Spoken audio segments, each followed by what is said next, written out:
Thompson did address the media as a whole today, holding a news conference on the issues brought up by the vote, while Evansville police did the same. Eyewitness News' Grace Haba reports on these dueling discussions. Brad, EPD Sergeant Jason Cullum did not hold back, going after President Thompson's claims. Thompson says the vote was not intended to urge the mayor to replace Bolin. Rather, it was an attempt to get the chief to address concerns repeatedly brought up by his officers.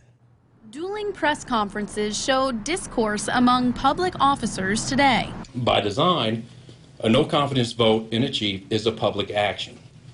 President Thompson has a long history of public shaming his negotiation counterparts. The public statements came after 7 yes or no questions were asked to 256 active and retired Evansville Police Department officers. The majority of the answers were highly critical. They claim Chief Bolin used tax dollars for projects important to him. That claim can be perceived as financial misconduct. I challenge President D.J. Thompson to elaborate on this comment. What projects and how much tax dollars? Shortly after EPD addressed the no-confidence vote, the president of the Fraternal Order of Police Lodge in Evansville added his 2 cents. I did read some of the Facebook posts, people saying, we love the police department, the police department does great. Well, the police department does great in spite of our leadership.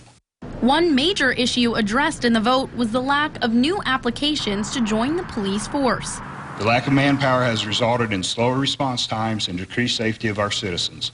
Officers often cannot proactively patrol in our neighborhoods because there are too few of them to do anything other than to respond to calls. The national FOP tweeted that applications all across the country are down 63%.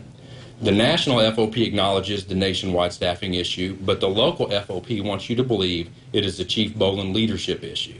While there was much disagreement between the 2 conferences, one factor remains the same. The vote was not about whether officers like Chief Bolin as a person. The intent of this was not to have him replaced. I mean, it was just that the intent of it was to show that there is an issue. The issue is not things that just a couple of us are making up. Sergeant Cullum wants the FOP to back up claims made against Bolin and his administration, while Thompson says the results of the vote show the department wants change. This is the first vote of no confidence in the history of the FOP Lodge in Evansville. Grace Haba, Eyewitness News.